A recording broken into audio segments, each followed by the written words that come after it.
السلام علیکم ورحمۃ اللہ وبرکاتہ۔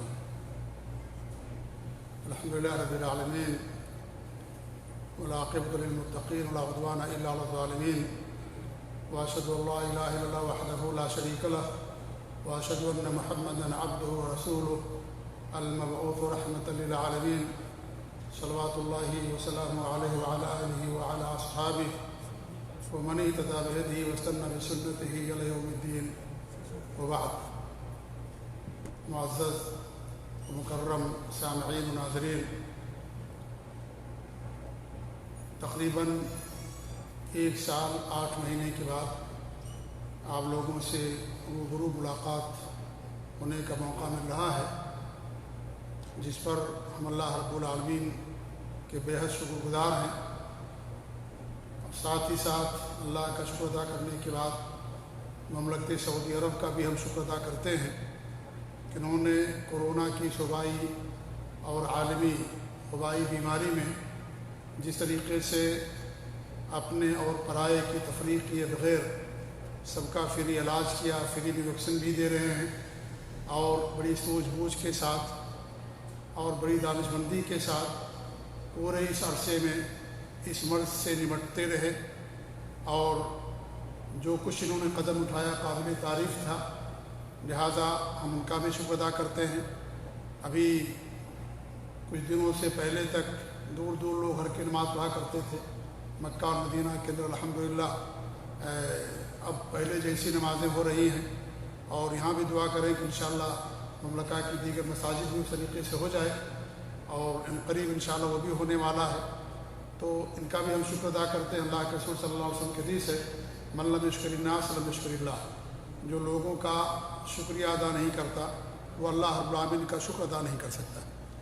آپ کو جس کے ذریعے بھی خیر ملے، کوئی بھلائی ہو، کوئی فائدہ پہنچے، تو انسان کو بخیل نہیں ہونا چاہیے، بلکہ اس کا شکر ادا کرنا چاہیے۔ شکر ادا کرنے سے محبت بھی قائم رہتی ہے، اللہ تعالیٰ کی نعمت بھی باقی رہتی ہے۔ تو الحمدللہ اللہ کا ہم شکر ادا کرتے ہیں، اور اللہ رب العالمین سے دعا کرتے ہیں کہ اللہ رب العالمین تمام مسلمانوں کی حفاظت فرمائے، اللہ رب العالمین ہم سب کو دین پر قائم رکھے، اپنے نبی کی سنت پر قائم رکھے، اور اپنے دین کا علم حاصل کرنے اور پھر اس پر عمل کرنے کی توفیق اللہ تعالیٰ ہم سب کو عنایت فرمائے۔ میری گفتگو اس سے پہلے جہاں تک پہنچی تھی وہ یہ تھی کہ مکہ مکرمہ میں اعلانیہ دعوت کا آغاز۔ میں نے اس سے پہلے بتایا تھا کہ اللہ کے رسول صلی اللہ علیہ وسلم کی زندگی کو 2 بڑے ادوار میں تقسیم کیا جا سکتا ہے۔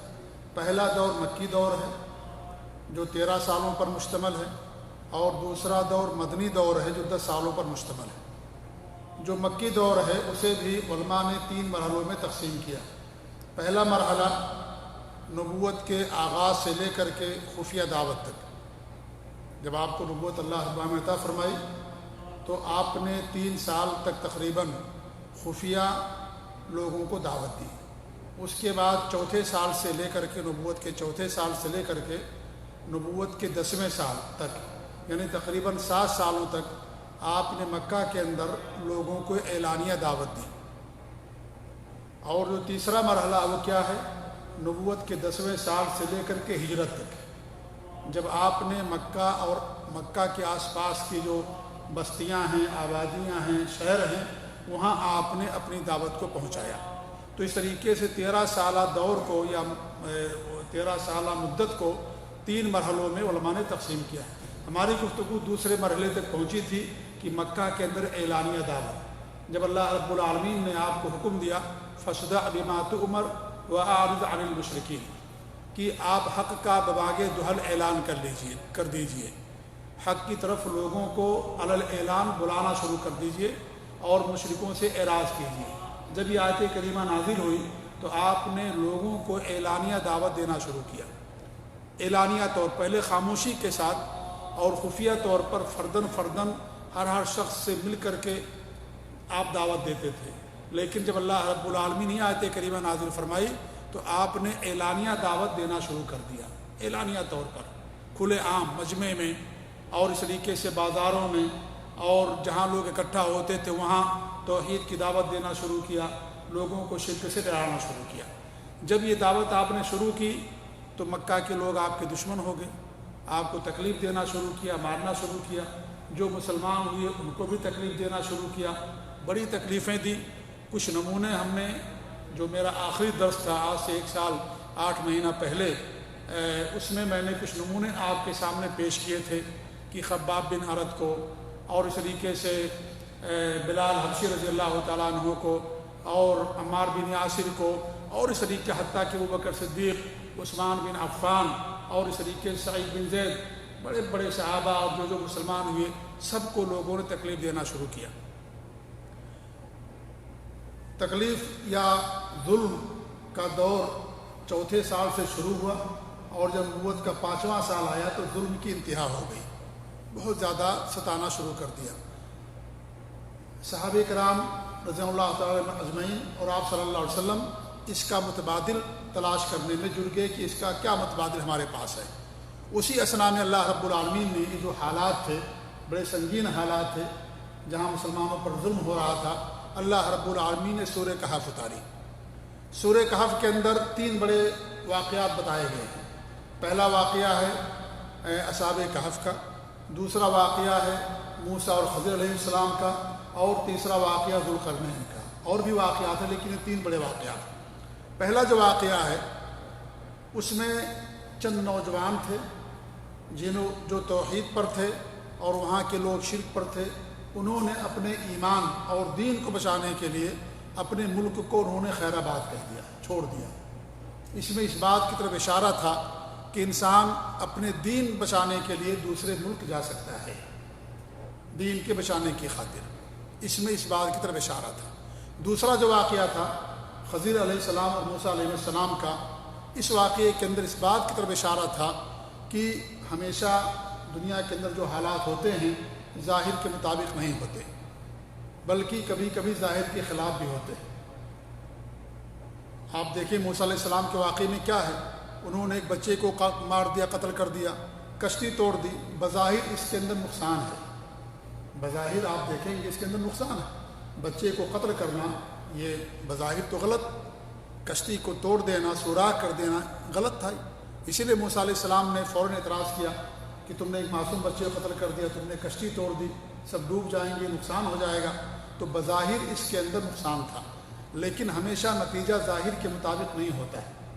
اس کے کشتی کے توڑنے ہی میں بھلائی تھی، اس لیے بھلائی تھی کشتی کے توڑنے میں کہ کشتی کے پیچھے ظالم بادشاہ تھا جو اچھی اور بے عیب کشتیوں کو لے لیا کرتا تھا، اور یہ مسکین لوگ تھے جس سے ان کی روزی روٹی چلتی تھی۔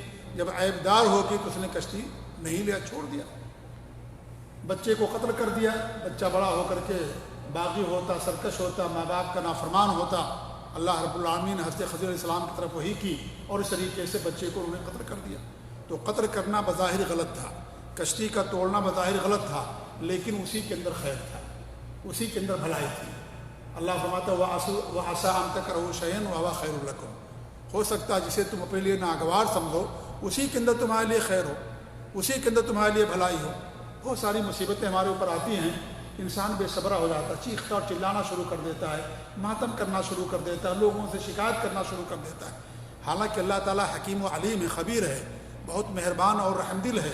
اللہ جو بھی فیصلہ کرتا ہے اپنے نیک بندوں کے حق ہی میں فیصلہ کرتا ہے، اگرچہ ہماری عقل اور ہماری سوجھ بوجھ وہاں تک نہیں پہنچتی ہے، لیکن اسی کے اندر خیر ہوتا ہے، اسی کے اندر بھلائی ہوتی ہے۔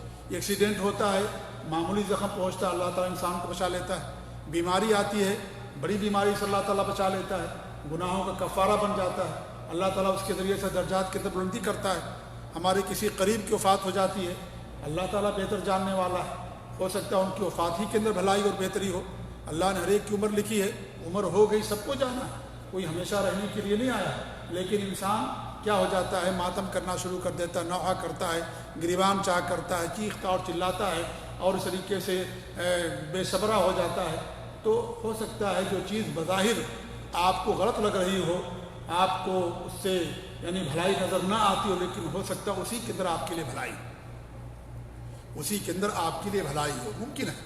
ہمارے نبی صلی اللہ علیہ وسلم اپنی ماں کے پیٹ میں تھے، والد کا انتقال ہو گیا، 4 سال کے 6 سال کے ہوئے امی کا انتقال ہو گیا۔ 8 سال کے ہوئے دادا کا انتقال ہو گیا. یتیمی کی زندگی ہمارے نبی نے گزاری. یتیمی اس سے بڑی یتیمی نہیں ہو سکتی ہے. لیکن آپ کو اللہ رب العالمین نے دنیا کا سردار بنایا, دنیا کا امام آپ کو بنایا. کون جانتا تھا کہ یتیم جس کے والد, جنہوں نے اپنے والد کو دیکھا نہیں, 8-6 سال کے ہوئے والدہ کا انتقال ہو گیا, دادا کا انتقال ہو گیا, اور بڑی قسم پرسی کی حالت میں زندگی گزاری. کون جانتا تھا کہ آگے چل کر کے دنیا کے سرور اور جو ہے دنیا کے سردار بنیں گے. تو اللہ تعالیٰ کے کام کے اندر حکمت اور بھلائی ہوتی ہے. مومن بندہ اگر اپنے معاملے کو اللہ کی طرف چھوڑ دیتا ہے تو اللہ تعالیٰ اس کے اندر خیر کرتا ہے, اللہ تعالیٰ اس کے اندر خیر کرتا ہے. اس لیے ہمیشہ انسان کو اللہ کے فیصلے پر راضی رہنا چاہیے کہ اللہ نے جو کچھ ہمارے بارے میں فیصلہ کیا ہے انشاءاللہ اسی کے اندر ہمارے لیے بھلائی اور بہتری ہوگی. انسان کوشش کرے, لیکن کوشش کرنے کے باوجود بھی جو فیصلہ اس کے حق میں ہو اس پر انسان کو صبر کرنا چاہیے, اللہ تعالیٰ سے خیر کو بھی رکھنا چاہیے. تو اس میں اس کی طرف اشارہ موجود تھا کہ ہمیشہ ظاہر کے مطابق نتیجہ نہیں ہوتا ہے. اگرچہ ابھی آپ لوگ مظلوم ہیں, مکے کے اندر آپ کو ستایا جا رہا ہے, مارا اور پیٹا جا رہا ہے, لیکن نتیجہ یہی نہیں رہے گا. ہو سکتا ہے نتیجہ اس کے برعکس ہو, جیسے خضر اور موسیٰ علیہ السلام کے واقعے کے اندر. تیسرا واقعہ جو اللہ رب العالمین نے بیان فرمایا ذوالقرنین کا. ذوالقرنین میں ایک انسان تھے, اللہ رب العالمین نے ان کو زمین کے اندر سلطنت عطا فرمائی, حکومت عطا فرمائی. اس میں اس بات کا اشارہ موجود تھا کہ جو اہل تقویٰ ہیں, نیک لوگ ہیں, دیندار ہیں, اہل ایمان ہیں, انجام کار انہیں لوگوں کے لیے. ابھی فی الحال وہ مظلوم ہیں, ان پر ظلم ہو رہا ہے, لیکن آخر میں انہی کے لیے کامیابی ہے, آخر میں انہی کے لیے فتح ہے, اور انجام کار اہل ایمان کے لیے ہے. اس واقعے کے اندر جو ذوالقرنین کا واقعہ اللہ نے بیان کیا آخر میں سورہ کہف کے, اس کے اندر اس بات کی طرف اشارہ موجود ہے. تو یہ صورت نازل ہوئی تو اس میں گویا کی اجازت دے دی گئی کہ انسان اپنے ایمان بچانے کے لیے ایک ملک سے دوسرے ملک جا سکتا ہے, اسی کو ہجرت کہا جاتا ہے. اور پھر سورہ زمر نازل ہوئی, اس کے بعد سورہ زمر کے اندر اللہ رب العالمین نے صاف فرما دیا وہ ارض اللہ واسعہ, کہ اللہ کی زمین کشادہ ہے. اللہ کی زمین کشادہ ہے, ساری زمین اللہ تعالیٰ کی, پوری دنیا اللہ نے بنائی ہے, پوری دنیا اللہ تعالیٰ کی ہے, لہذا اللہ کی زمین کشادہ ہے. اگر تمہیں یہاں اللہ کے دین پر عمل کرنے میں تکلیف ہے, مشکل ہے, پریشانی ہے, تو اللہ کے دین پر عمل کرنے کے لیے اللہ کی زمینیں اور بھی موجود ہیں. ان زمینوں میں تم جا کر کے اللہ کے دین پر آزادی کے ساتھ عمل کر سکتے ہو. اسی کو ہجرت کہا جاتا ہے کہ انسان دین بچانے کے لیے, ایمان بچانے کے لیے ایک ملک سے دوسرے ملک جب جاتا ہے اس کو ہجرت کہا جاتا ہے. ہجرت کے معنی ہوتے ہیں ترک مکانی, جگہ کو چھوڑ دینے کو ہجرت کہا جاتا ہے. یہ ہجرت تھی, لیکن مکہ سے مدینہ کی طرف جب ہوئی ہجرت تو پھر جب مکہ فتح ہو گیا تو ہجرت ہمیشہ کے لیے ختم کر دی گئی. یعنی مکہ سے مدینہ کی طرف ہجرت. ایک ہجرت ہوتی ہے عام ہجرت کہ انسان دنیا کے کسی بھی کونے میں ہے, اگر اس پر ظلم ہو رہا ہے تو اپنے ایمان اور دین کو بچانے کے لیے کسی دوسرے ملک جا سکتا ہے. اور ایک ہجرت تھی مکہ سے مدینہ آنا, یہ بھی واجب ہو گئی تھی مسلمانوں پر جب آپ صلی اللہ علیہ وسلم مکہ چھوڑ کر کے مدینہ آئے. لیکن جب مکہ فتح ہو گیا تو یہ ہجرت ختم ہو گئی. اللہ کے رسول فرماتے ہیں کہ لا ہجرت بعد الفتح, فتح مکہ کے بعد اب ہجرت نہیں ہوگی, کیونکہ مکہ مسلمانوں کا شہر ہو گیا, مسلمانوں کے قبضے میں آ گیا. لہذا مکہ چھوڑ کر مدینہ جانا جو پہلے واجب تھا وہ ختم ہو گیا. تو ہجرت کہتے ہیں نقل مکانی کو, جگہ چھوڑنے کو. اور ایک اور ہجرت ہوتی بھائیو جو سب سے اہم ہجرت ہے, جو ہمیشہ ہے اور ہمیشہ رہے گی. وہ کیا ہے؟ ہجرت کے معنی ہوتے چھوڑنے کے. اور اللہ کے فرماتے والمہاجر من حجر اللہ من حجر ما نہى اللہ عنہ ورسولہ. مہاجر حقیقت میں وہ ہے جس نے وہ چیزیں چھوڑ دی ہیں جس کو اللہ اور اس کے رسول نے منع کر دیا. اصل مہاجر وہ ہے جو گناہوں کو چھوڑ دے, جو برائیوں کو چھوڑ دے, بدکاریوں کو چھوڑ دے. وہ تمام چیزیں جس سے اللہ اور اس کے رسول نے منع کر دیا, ان تمام چیزوں کو چھوڑ دے. اصل مہاجر وہ ہے. کیونکہ انسان اگر ایک ملک چھوڑ کر کے دوسرے ملک چلا جائے اور گناہوں کو نہ چھوڑے, برائیوں کو نہ چھوڑے, تو جگہ چھوڑ دینے سے کیا فائدہ ہوا؟ کوئی فائدہ نہیں ہوا. تو اصل ہجرت یہ ہے کہ انسان گناہوں کو چھوڑ دے, انسان برائیوں کو چھوڑ دے, شرک کو چھوڑ دے, بدعت خرافات کو چھوڑ دے, ہر غلط کام کو, ہر گناہ کو چھوڑ دے, نیکی پر قائم رہے, سچائی پر قائم رہے, حق پر قائم رہے. اصل یہ چیز ہے.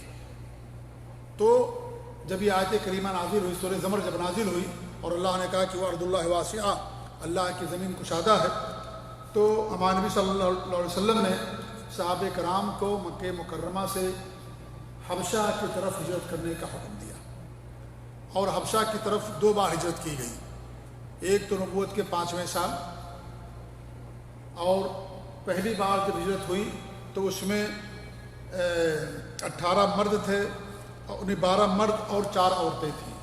پہلی بار جب حبشہ کی طرف ہجرت کی گئی تو اس میں 12 مرد تھے اور 4 عورتیں تھیں۔ اس قافلے کے جو امیر تھے وہ حضرت عثمان بن عفان رضی اللہ تعالی عنہ تھے، اور ان کی بیوی تھی ہمارے نبی صلی اللہ علیہ وسلم کی دختر نیک اختر رقیہ رضی اللہ تعالیٰ عنہ۔ ان کے ساتھ انہوں نے ہجرت کی۔ ان کے بارے میں نبی نے فرمایا صلی اللہ علیہ وسلم نے کہ حضرت ابراہیم اور حضرت لوط علیہ السلام کے بعد یہ پہلا خاندان ہے جس نے اللہ کی راہ میں ہجرت کی۔ حضرت ابراہیم اور حضرت لوط علیہ السلام کے بعد یہ پہلا خاندان حضرت عثمان رضی اللہ تعالیٰ عنہ کا، کیونکہ وہ اپنی بیوی کے ساتھ رقیہ کے ساتھ وہ انہوں نے حبشہ کی طرف ہجرت کی۔ ہمارے نبی کے داماد تھے حضرت عثمان رضی اللہ تعالیٰ عنہ، رقیہ رضی اللہ عنہ سے آپ کی شادی ہوئی تھی۔ ان کا جب انتقال ہو گیا تو ام کلثوم سے آپ نے شادی کر دی۔ ام کلثوم ہمارے نبی کی بیٹی تھی، جب ان کی بھی وفات ہو گئی تو ہمارے نبی نے فرمایا کہ اگر ہمارے پاس کوئی اور بیٹی ہوتی تو اس کی بھی شادی میں تمہارے ساتھ کر دیتا، حضرت عثمان کے ساتھ۔ ہمارے نبی نے 2 بیٹیوں کا نکاح حضرت عثمان کے ساتھ کر رکھا تھا۔ پہلے رقیہ رضی اللہ عنہ کی شادی ہوئی، ان کی وفات کے بعد غزوہ بدر کے موقع پر رقیہ کا انتقال ہوا تھا، چونکہ اسی لیے حضرت عثمان رضی اللہ عنہ غزوہ بدر میں شریک نہیں ہو پائے تھے، کیونکہ اپنی بیوی کی تیمارداری میں لگے ہوئے تھے، علاج کے اندر تھے، تو وہ نہیں شریک ہو پائے تھے۔ اور اللہ کے رسول صلی اللہ علیہ وسلم واپس ہوئے تو حضرت رقیہ رضی اللہ تعالیٰ عنہ کی وفات ہو گئی تھی۔ تو ان کی وفات کے بعد ام کلثوم تھی ہمارے نبی کی بیٹی، تو ان کا نکاح ان کے ساتھ ہمارے نبی نے کر دیا تھا۔ ان کا بھی انتقال ہو گیا ام کلثوم کا، تو ہمارے نبی نے فرمایا اگر ہمارے پاس کوئی تیسری بیٹی ہوتی تو اس کا بھی نکاح میں تمہارے ساتھ کر دیتا۔ کن کے ساتھ؟ حضرت عثمان غنی رضی اللہ تعالیٰ عنہ کے ساتھ۔ یہ پہلا قافلہ تھا حضرت ابراہیم اور حضرت لوط علیہ السلام کے بعد جو یعنی خاندان تھا جنہوں نے ہجرت کی۔ صحابہ کرام نے بڑی رازداری کے ساتھ رات کی تاریکی میں حبشہ کی طرف روانہ ہوئے تھے، تاکہ قریش کو اس کا علم نہ ہو سکے، تاکہ قریش کو اس کے بارے میں معلوم نہ، کہ اگر معلوم ہو جائے گا تو پکڑ کر کے اور ظلم کرنا شروع کر دیں گے۔